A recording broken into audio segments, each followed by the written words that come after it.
There has been questions about live broadcasting on Channel 25.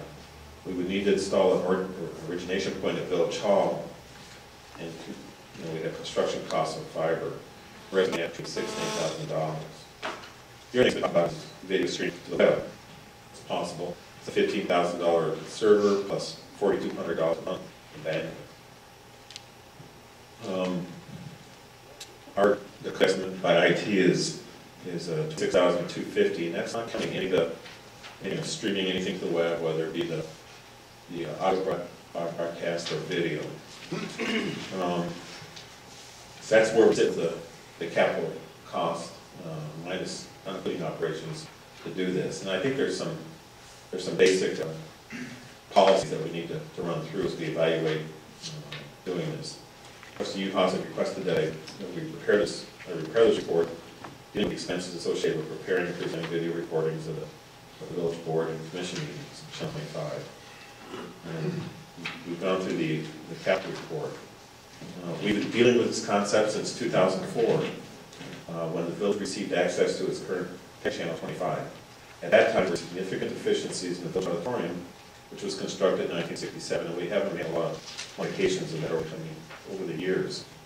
Lighting, acoustics, sound, electrical sources were and continue to be deficient in varying degrees. There have been some modifications to the auditorium in the last 10 years that have improved sound and acoustics. The recommendation of staff and acceptance of the board since 2004 was that the video and audio production of meetings do not diminish the quality of the information that is presented at a meeting. Village meetings present a significant amount of visual information that gives the audience and decision makers a better perspective on issues being considered. Tinnibach indicated that we show county board meetings on Channel 25. And if you've ever been to a county board meeting, or if you've watched it on Channel 25, it is not a visual meeting in the sense that you're looking at maps or plans or any descriptions. It's conversations back and forth between county board supervisors, seeing citizens' comments. By the nature of what the village board does, it is, at times, a very visual process. That process being that if we're going to do it, if we're going to tell somebody that you could see what happened at a village board meeting without having been there, then it should represent everything that happened at a village board meeting.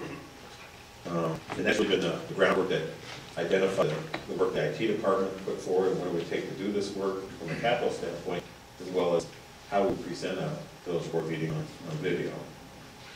During the 2008 budget process, the IT department was directed to prepare cost estimates to produce recordings that will provide a viewer at home with the same picture information and visual nuances of the participants in the meeting that they would see if they were there. Our attached report has $26,250. The operational expense over a year for village board, plan commission, park commission, rec commission, board of appeals, board of review, community development authority would be $10,000. While it certainly would be possible to limit the coverage of video production to the village board meetings, a significant amount of consideration, public input, and hearings occur on the citizen commissions that make recommendations to the village board. Anybody that's at a plan commission meeting, that's where the hearings are conducted. That's where the feedback from the community is received on any particular zoning or land division or land use issue. By the time it comes to the board, being in attendance at those hearings, has heard what people's input is and what the recommendation from the plan commission is, and they're making their decision.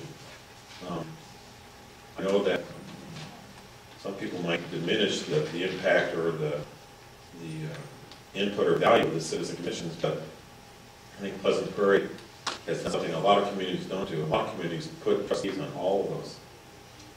Trustees or council members, whatever the city or village, that completely staff those commissions. In Pleasant Prairie, we've chosen to put a lot of citizens on all the commissions, and that's an important connection between what the citizens and the community are considering when they evaluate a proposal versus just having that happen at a subcommittee of the board that would make the recommendations work.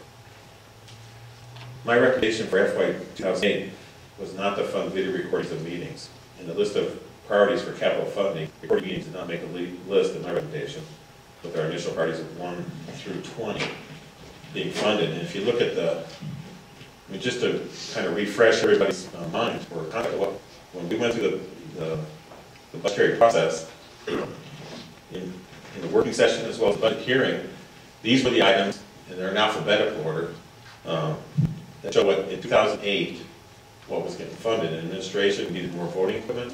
Assessing needed to update their database. You can see in 2009, departments were not recommending anything or 10 here. You want to go to the next page? Fire rescue. We had to provide new mobile and portable radio pagers. Again, a lot of their items are being funded over this 5-year period. Next page. Information technology in 2008. Critical was a server implementation for SharePoint and replacement servers to replace our agent servers. But if we look, it's really in 2 different places.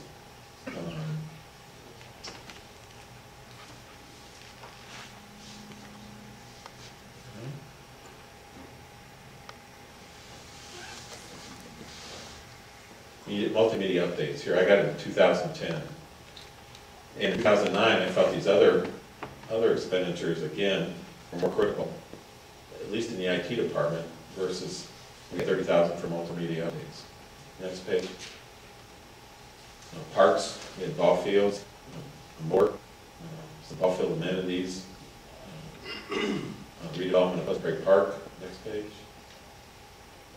Replace mobile radio, police department, fleet additions, fleet replacement, redesign dispatch, and replace radio consoles. So I guess my recommendation, given all those, was that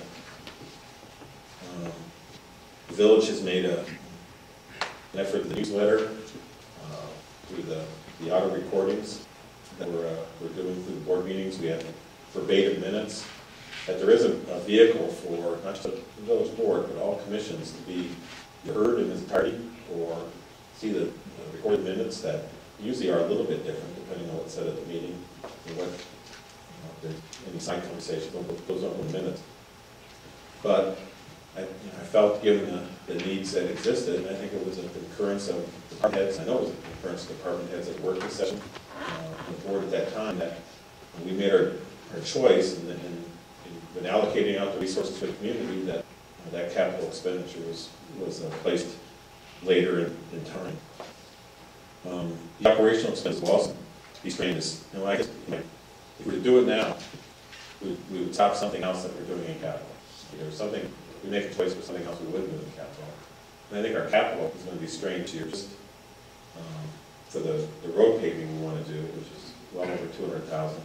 Price of asphalt, the price of oil's gone up, which means the price of asphalt goes up. If we wanted to spend $26,000, that would get a couple blocks paved in subdivision that wouldn't have been done otherwise.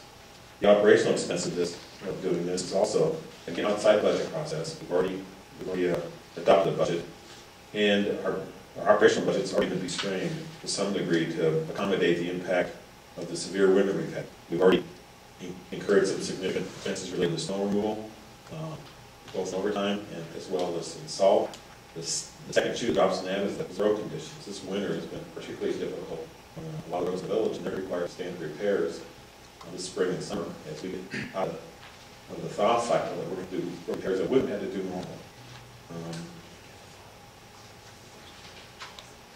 Our reserves are available to help cover expenses. My fiduciary responsibility to the village board to identify and reallocate any existing funds within current operating budgets to minimize the exaction of funds from our reserve funds. So to take care of those things that are being pushed, we're going to find money as best we can within the existing budget.